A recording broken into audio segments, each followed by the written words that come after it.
저기 최재형 목사는 벌금이 지금 2천만 원. 2천만 원? 벌금 2천만 원이요? 여현정은 벌금 1,000만 원.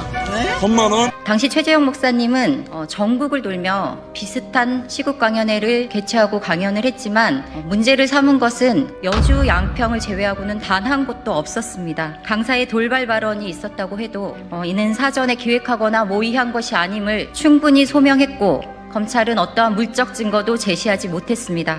또한 저는 강사인 최재형 목사님을 시민단체에 연결한 것 이외에 어떠한 관여도 하지 않았고 단 한 번의 회의 참석도 하지 않았습니다. 그럼에도 불구하고 검찰과 사법부는 제가 모든 것을 주도하고 지시하고 시민들을 조직 동원한 주범이라고 이야기했고 이것이 중대한 범죄에 해당한다며 1심에서 검찰이 구형 1년을 구형한 데 이어서 사법부가 벌금 1,000만 원을 선고하였습니다. 후보 지지 발언을 할 것을 알고도 강연회를 기획한 것이 중대 범죄라고 이야기했고 사전 모의한 것을 인정하지 않은 것이 괘씸하다고도 했습니다. 그렇다면 검찰과 사법부는 하지도 않은 생각을 범죄 사실로 단정짓고 그 생각을 처벌한 것 아닙니까? 여현정 군의원은 서울 양평고속도로 종점 변경 의혹과 관련해서 저와 그리고 시민사회단체와 함께 모든 걸 걸고 앞장서서 파헤친 분입니다. 그렇기 때문에 내란 세력에게는 반드시 제거해야 할 대상이었을지도 모릅니다. 그러나 저희들 입장에서는 반드시 지켜야 할 그야말로 정의와 양심을 지킨 대표적인 정치인이었습니다. 저희가 봤을 때는 분명히 이 사건은 최재형 목사가 지금 디올백 사건이나 여현정 군 의원이 양평고속도로를 부각시킨 이런 보복이다. 김건희의 보복이다. 이렇게밖에 말씀드릴 수 없고 이제 정권도 바뀌고 검찰도 반성을 하고 사법부도 제자리로 돌아가서 항소심에서 이분들의 억울함이 풀릴 수 있도록 많은 우리 국민 여러분들의 응원과 관심 그리고 우리 기자 여러분들의 적극적인 옳고 그름을 따지는 그런 기사를 좀 부탁드립니다.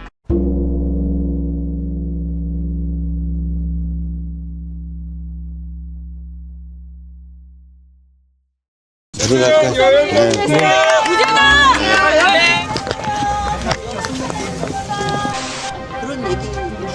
저기 최재형 목사는 벌금이 지금 2천만 원. 2천만 원? 벌금 2천만 원이요? 여현정은 벌금 1,000만 원. 네? 1,000만 원? 100만 원 이상 맞으면은 공직선거법상 100만 원 이상 맞으면은 정치 생명이 끝나는 것이거든요. 그래서 지금 윤석열, 김건희의 디올백 사건을 고발했다는 것이 또는 서울 양평 고속도로 투쟁을 했다는 것이 이토록 과혹한 보복으로 돌아오고 있다고 생각이 돼서 이 사건의 가장 큰 피해자이고 아예 선거권, 피선거권까지 모두 박탈된 형을 받아서 대표적인 지금 정치검찰의 탄압 대상 저희는 김건희 하명 수사로 이렇게 이루어졌다고 보고 있는데요. 여현정 양평군의원께서 먼저 첫 번째 입장을 발표하도록 하겠습니다. 김성교 의원의 기소를 환영합니다. 당연한 일입니다.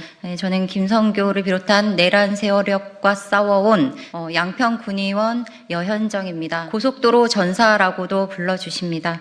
공흥지구 개발비리 진상규명과 서울 양평 고속도로 국정농단에 맞서서 열흘간의 단식투쟁과 287일간의 천막농성을 동지들과 함께 진행했었습니다. 그런데 그 과정에서 지난해 지역의 시민단체들이 최재형 목사님을 초청해서 시국 강연회를 개최한 것이 공직선거법을 위반했다라는 이유로 기소되어 재판을 받았습니다. 당시 최재형 목사님은 전국을 돌며 비슷한 시국 강연회를 개최하고 강연을 했지만 문제를 삼은 것은 여주 양평을 제외하고는 단 한 곳도 없었습니다. 강사의 돌발 발언이 있었다고 해도 이는 사전에 기획하거나 모의한 것이 아님을 충분히 소명했고 검찰은 어떠한 물적 증거도 제시하지 못했습니다. 또한 저는 강사인 최재형 목사님을 시민단체에 연결한 것 이외에 어떠한 관여도 하지 않았고 단 한 번의 회의 참석도 하지 않았습니다. 그럼에도 불구하고 검찰과 사법부는 제가 모든 것을 주도하고 지시하고 시민들을 조직 동원한 주범이라고 이야기했고 이것이 중대한 범죄에 해당한다며 1심에서 검찰이 구형 1년을 구형한 데 이어서 사법부가 벌금 1,000만 원을 선고하였습니다. 후보 지지 발언을 할 것을 알고도 강연회를 기획한 것이 중대 범죄라고 이야기했고 사전 모의한 것을 인정하지 않은 것이 괘씸하다고도 했습니다. 그렇다면 검찰과 사법부는 하지도 않은 생각을 범죄 사실로 단정짓고 그 생각을 처벌한 것 아닙니까? 함께 기소되어 재판을 받은 동지들은 저와 함께 응원봉을 들고 국회 앞 한남동, 광화문, 남태령에서 그 길고 추운 겨울을 민주주의를 지키기 위해 싸워온 민주시민들입니다. 위법의 고의성이 없는 통상적 시국강연회를 선거운동을 하기 위해 사전에 모의한 공직선거법 위반죄라고 했지만 진짜는 공흥지구 서울양평고속도로 투쟁으로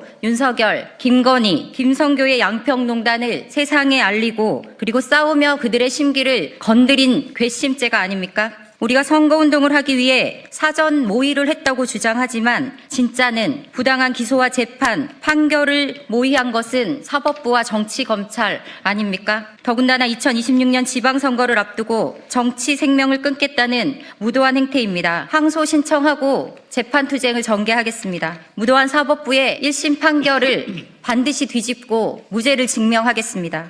이재명 국민주권 정부의 성공을 변방의 작은 지방정부 양평군의 승리로 완성하겠습니다. 그리고 지역을 개혁하고 당원들과 함께 주민들과 어우러져 새로운 세상을 살고 싶었던 한 정치인의 소박한 꿈이 좌절되지 않도록 함께해 주십시오. 고맙습니다. 예, 저는 여주에 있는 대동세상 협동조합 연합회 회장을 맡고 있는 김일섭입니다. 저희가 그 디올백 문제가 이슈가 되면서 그 고향이 여주 양평인 그 최 목사를 초청해서 강연회를 한번 해보자 이렇게 시민단체들이 의견을 모아가지고 얘기를 진행했습니다. 근데 이제 연락처가 마땅치 않다가 우리 여 의원님이 거기 연락처를 안다 그래가지고 연락을 부탁드린 거고요. 저희 단체들이 모여서 강연회를 해서 최 목사 그 살아온 과정이라든지 왜 그 김건희한테 디올백을 줬는지 이런 얘기 쭉 하고 마지막에 공약민은 300석, 이번에 야당은 몇 석? 뭐 이런 질문을 한두 가지 이렇게 나눴습니다. 그거 가지고 이제 선거법 위반이라고 그랬고, 시민단체들은 강연비 조금 몇십만 원 모아서 준 거, 그거를 이제 선거 자금 줬다. 이렇게 해서 기소를 한 것입니다. 그래서, 하여튼 여주만 그렇게 기소를 했던 거고, 저희도 이제 그 500만 원 벌금형을 받고, 이건 너무 심하다. 좀 시민이 주인인 세상인데 좀 상식적인 수준에서 기소를 하던 재판을 했으면 좋겠다. 이런 차원에서 같이 항소하고 이렇게 했고, 더군다나 여현정 의원은 연락을 해준 것 뿐이 없습니다. 역할이. 시민단체 소속으로 주도적으로 참여한 것도 아니고. 근데 이제 정치활동을 못하도록 이렇게 한 거는 잘못됐다고 생각합니다. 그래서 적극적으로 같이 이렇게 참여하기로 했습니다. 고맙습니다.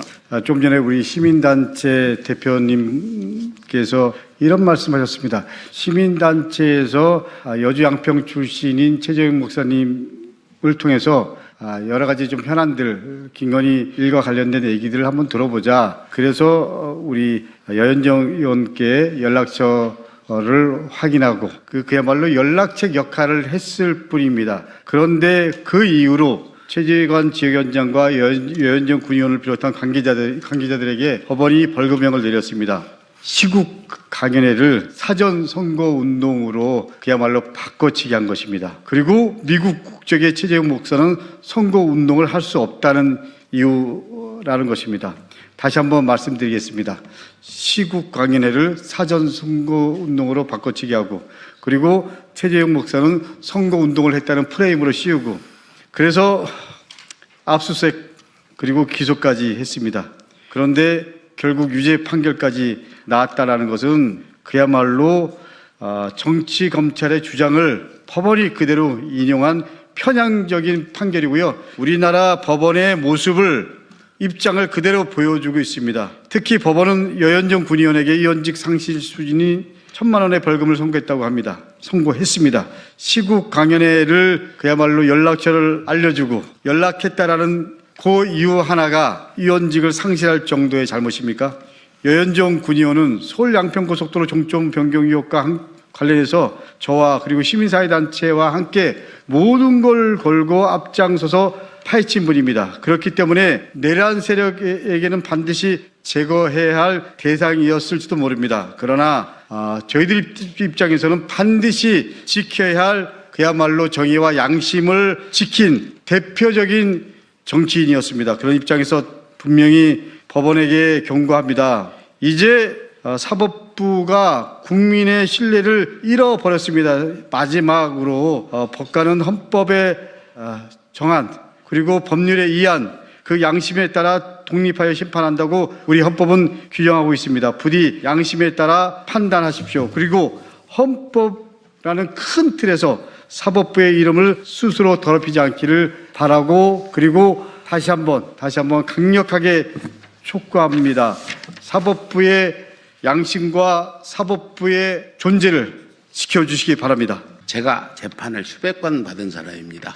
이번 그 조사 과정이나 재판 과정을 봤을 때 이거는 과거 독재정권 공안검사가 간첩 조작 사건 하듯이 이렇게 짜맞춘 수사라고 저는 확실하게 볼 수밖에 없습니다. 제가 많은 이런 재판도 받고 이런 선거법 위반 재판도 받아봤는데 이렇게 나오는, 이렇게 엄청나게 벌금도 많고 이런 사람을 연루시켜서 이 사람은 전혀 죄도 없는데 끼워 넣어가지고 간첩 조작 사건 개본 만들듯이 만든 사건이다. 저는 분명히 이 말씀을 우리 국민들께 말씀드리고 싶습니다. 항소가 진행되고 이 사건이 검찰에서 어떻게 판단을 할지, 아니면 또 재판부에서 어떤 판단을 할지는 모르겠으나 저희가 봤을 때는 분명히 이 사건은 최재형 목사가 지금 디올백 사건이나 여현정 군 의원이 양평고속도로를 부각시킨 이런 보복이다. 김건희의 보복이다. 이렇게밖에 말씀드릴 수 없고, 이제 정권도 바뀌고 검찰도 반성을 하고 사법부도 제자리로 돌아가서 항소심에서 이분들의 억울함이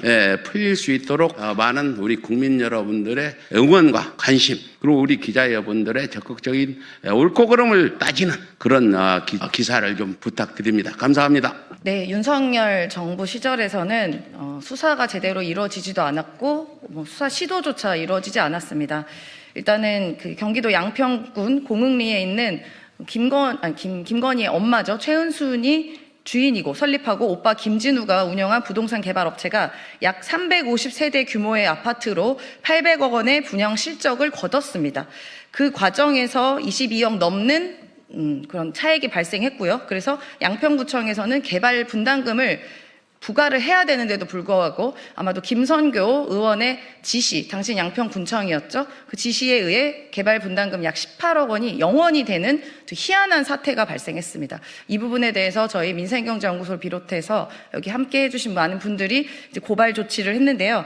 드디어 12월 24일에 최은순, 김진우 그리고 김선교 의원이 기소가 됐습니다. 다행히 이제 비정상이 정상화로 가는 길이라고 생각합니다. 김성교 의원은 본인이 감면을 지시한 적 없다라고 계속해서 주장을 하고 있습니다. 아마 이따 오후 4시에 여기서 이제 기소 관련해서 기자회견을 하는 걸로 전해졌는데요. 이미 그런 증거와 증언들은 수없이 많이 나오고 있습니다. 윤석열 정부 때였으니까 그게 무마됐던 것이었거든요.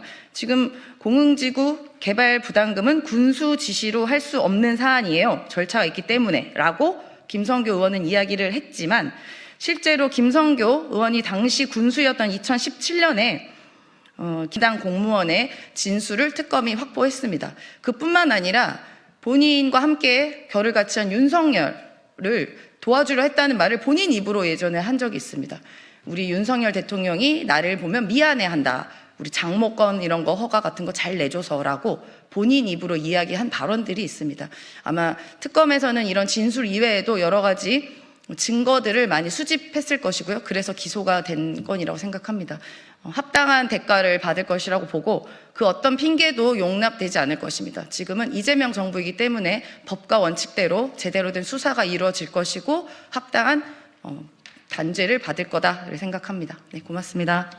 오늘 최 목사님이 오셨어야 되는데 여러 가지 지금 강연도 있고 그래서 제가 잠깐 말씀 좀 드리면, 벌금 2천만 원이라고 하는 것은 아마 이 사법부의 천박함과 추악함의 민낯 아닌가 생각이 듭니다. 2020년 매년 10년째마다 소위 OECD 회원국 사법부 신뢰도를 조사합니다. 2020년에 사법부 신뢰도가 20%였어요. 그래 2025년 사법부 신뢰도는 아마 지금 한 자릿수일 겁니다. 오직 가진 자, 권력자, 그리고 된 놈들에 의해서 많이 사법 신뢰도가 있는 것이고, 나머지 대한민국 5,200만 기본 애국민주 시민들은 사법부를 전혀 신뢰하지 않는 그런 추락하는, 이제 더 이상 추락할 데가 없는 사법 신뢰도를 보여주고 있을 것이라고 저는 생각합니다. 이 사건도 마찬가지입니다. 재미동포로서 그 주국과 민족을 위해서 그리고 평화 통일을 위해서 헌신했던 최재형 목사를 이렇게 모욕주기로 판결을 내린 것은 도저히 묵과할 수 없고 참을 수가 없습니다. 어제 성탄절이었습니다. 그러나 어제 성탄절에도 이 사건이 참을 수가 없어서 제가 성탄 예배하는 중에 소리 높여 외쳤습니다. 가능하지 않습니다. 여러분 이제 함께 동행해 주시길 요청드립니다. 우리 애국민주 시민들의 주권자로서 사법부를 완전히 심판하고 그리고 검사는 지금 당장 공소 취하고 모든 것을 다 무죄로 다 돌려놔야 됩니다. 그것이 바로 상식이고 공정이고 그것이 양심일 것입니다. 살아있는 양심, 살아있는 공정, 살아있는 상식을 위해서라도 오늘 저희는 끝까지 싸워나갈 것임을 다시 한번 말씀드립니다. 여러분 끝까지 동행해 주시기를 요청드리겠습니다. 150만 구독자와 함께 걸어온 민족언론 서울의 소리. 우리는 오늘 새로운 얼굴로 새로운 마음으로 다시 출발합니다. 탄압과 내란의 혼란 속에서도 멈추지 않았던 이유. 국민이 주인인 나라, 민주시민의 목소리, 국민 주권의 시대를 지키기 위해서였습니다. 이제 서울의 소리는 더 넓은 무대로 나아갑니다. 언론을 넘어 영상과 소리, 현장과 기록이 살아 숨쉬는 새로운 멀티미디어 저널로 다시 태어납니다. 진실을 말하고 거짓을 바로잡으며 시민과 함께 만드는 언론. 그 사명과 각오를 마음에 새기며 서울의 소리는 오늘 또 한 번 새롭게 출발합니다. 함께 걸어온 길처럼 앞으로의 길도 시민 여러분과 나란히 가겠습니다. 서울의 소리. 우리가 다시 시작합니다.